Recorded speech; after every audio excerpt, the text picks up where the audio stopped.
सदियों पुरानी दास्तान ए तिलिस्म के पन्नों को पलटे तो हमें पता चलता है कि जबूती जादूगरनी कोई आम साहिरा नहीं थी, बल्कि वह सियाह जादू की सदियों पुरानी मलिका थी, जिसने कोहे काफ के तारीख तरीन गाल में बैठ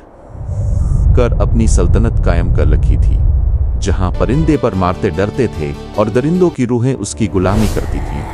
मगर दूसरी तरफ सुल्तान अय्यारा अमरो अय्यार था, जिसकी जंबील में दुनिया जहान के अजायबात और दिमाग में ऐसी अय्यारियां थीं कि बड़े बड़े देव और जिन उसके नाम से थर थर कांपते थे। तो किस्सा यूं शुरू होता है कि जबूती जादूगरनी ने तिलिस्म ओहशरुबा के एक अहम हिस्से पर कब्जा करके वहां के मासूम लोगों को पत्थर का बना दिया था। और यह खबर जब अमीर हमजा के लश्कर तक पहुंची तो सब परेशान हो गए, क्योंकि जिबूती के पास एक ऐसी तिलिस्मी देग थी जिसके धुएं से वो पूरी फौज को अंधा कर सकती थी। उमरो ने जब ये देखा तो उसने अपनी पुरानी चादर ओढ़ी, हाथ में अपनी लाठी पकड़ी और जंबील कंधे पर लटका कर निकल पड़ा इस पुरस्रार जजीरे की तरफ जहां जिबूती का किला मौजूद था। रास्ते में उमरो को जिबूती के भेजे हुए खौफनाक साए और जिन्नात ने रोकने की कोशिश की, मगर उमरो ने कभी भेस बदल कर तो कभी अपनी तेज रफ्तारी से उन्हें ऐसे चकमा दिए कि वो आपस में ही लड़ने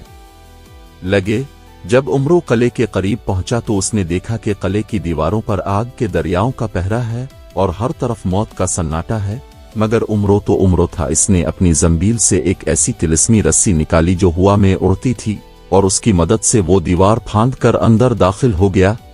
अंदर का मंजर निहायत भयानक था, जहां जिबूती जादूगरनी अपनी देग के सामने बैठी इंसानी खोपड़ियों से मंतर पढ़ रही थी और हर मंतर पर देग से एक नया शोला निकलता था जो किसी न किसी बेगुनाह की जान लेता था। उमरो ने सांस रोककर उसकी हरकत का मुआयना किया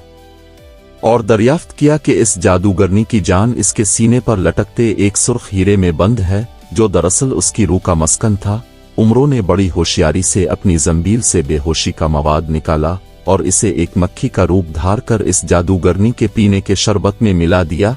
जैसे ही जिबूती ने वो शरबत पिया, इस पर गुनूदगी तारी होने लगी और इसी मौका का फायदा उठाते हुए उमरो ने लपक कर उसके गिले से वो हीरा छीन लिया। जिबूती की आंख खिली तो उसने दौड़ते हुए उमरो पर जादू के तीर चलाए, मगर उमरो ने अपनी अयारी से हर वार को खाली कर दिया और